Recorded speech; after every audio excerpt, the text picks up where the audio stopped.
Здравствуйте, ребята! Урок номер 9. Мои достижения. Менің жетістіктерім. Я могу отвечать на вопросы, составлять, формулировать вопросы к текстам, участвовать в речевой ситуации, правильно использовать в речи и на письме слова, словосочетания, предложения, правильно писать незнакомые слова. Мен жасай аламын, мен сұрақтарға жауап бере аламын, мәтін бойынша сұрақтарды құрастыра аламын.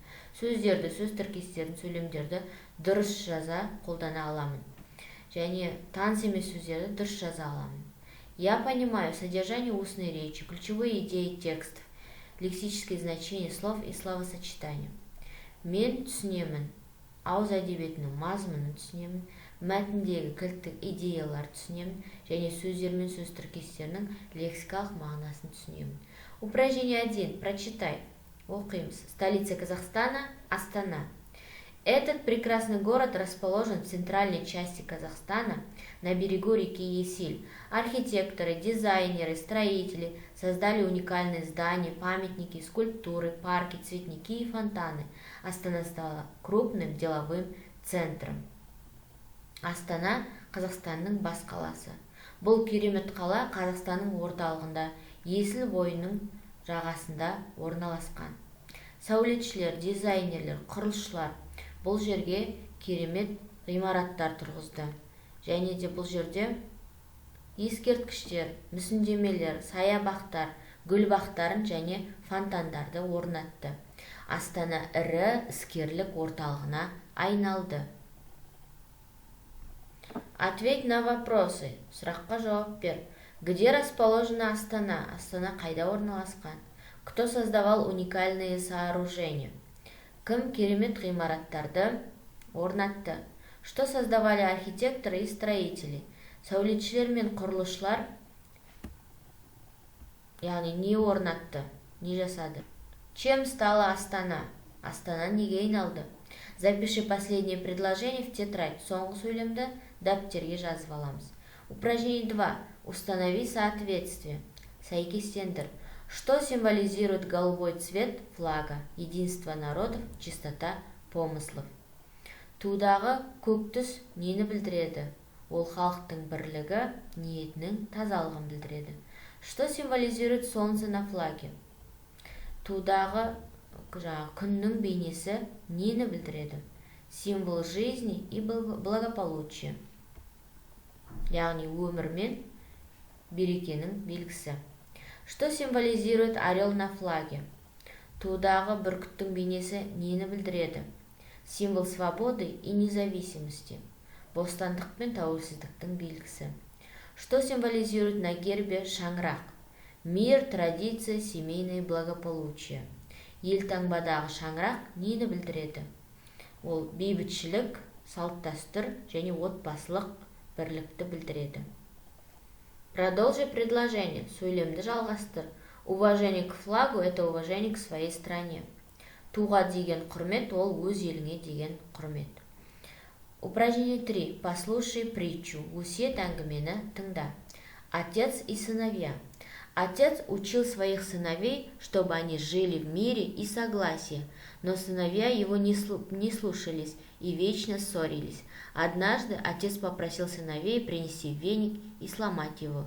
Сколько ни старались сыновья, так и не смогли его сломать. Тогда отец развязал веник и велел сломить по прутику. Быстро сыновья сломали прутья веника поодиночке. Отец и говорит: так и вы, если вы в согласии жить будете, никто вас не одолеет. А если будете ссориться и все поодиночке делать, вас любой победит. Әкесі мен балалары. Әкесі өзінің балаларына татулық пен бірлікте өмір сүруге үйретті. Бірақ әкесі қанша айтса да, балалар оны тыңдамайтын, үнемі ұрсып жүретін. Бір күні әкесі балаларды шақырып алып, қолдарына сыпыртқыны беріп, оны сындыруды бұйырды. Балалары қанша тырысқанымен оны сындыра алмады. Әкесі кейін сыпыртқының жібін шешіп, оны біртіндеп сындыруға, шыбықтарын біртіндеп сындыруға бұйрық берді. Сол кезде балалары тез-тез біртіндеп сындырып шықты. Сол кезде әкесі былай дейді: сендер де осылай бірлікте өмір сүрсеңдер, ешкім сендерді сындыра алмайды. Ал егер үнемі ұрсып, әркім өз ісін жасап жүрсе, онда сендерді кез келген адам жеңіп кете алады дейді. Какова ключевая идея притчи? Өсиет әңгіменің басты идеясы қандай? Придумай 3 вопроса по содержанию текста, запиши их. Мәтін бойынша 3 сұрақ ойлап тауып жазып аламыз. Подходит ли фраза в единстве сила к этой притче? Обоснуй. Күш бірлікте деген мақал осыған келе ме? Осы өсиет әңгімеге сәйкес келе ме? Өз пікіріңді қалдыр. Упражнение 4. Сравни и сделай вывод. Салыстырып, қорытынды жаса. Заполни таблицу. Какой признак существительного лежит в основе деления на такие группы? Кестені толтырамыз. Және зат есімнің қандай белгісі осылай бөлуге итермеледі. Яғни зат есімнің қандай белгісі бойынша бөлдік. Постоянные признаки, непостоянные признаки.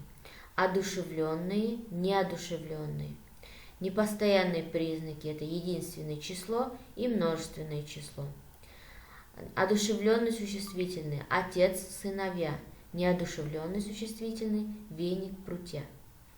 Непостоянные признаки – единственное число – отец, веник, множественное число – сыновья, прутья.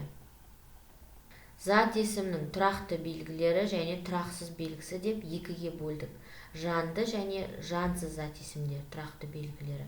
Ал тұрақсыз белгілері көпше түрі және жекеше түрі деп алдық.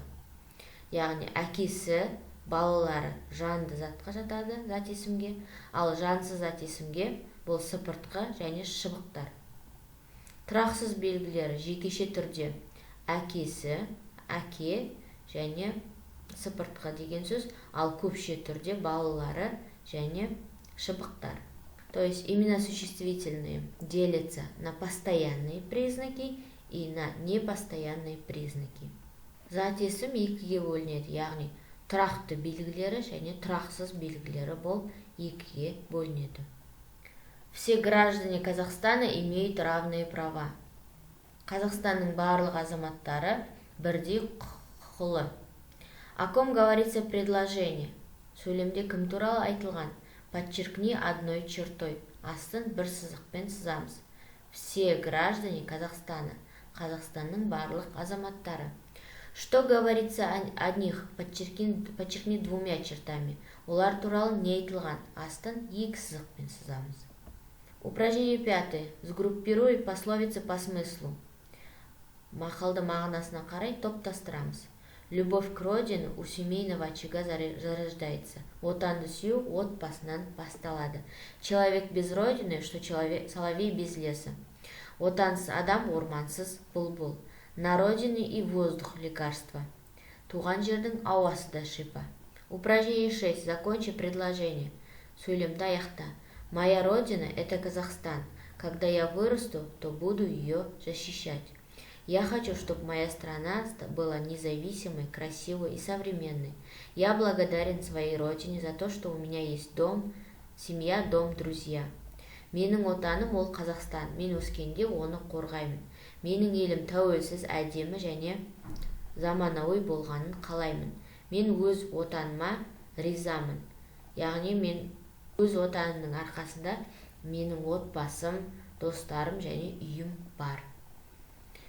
Упражнение 7. Выбери правильный ответ. Дұрыс жауабын таңдаймыз. Какие кружки? Какие кружки?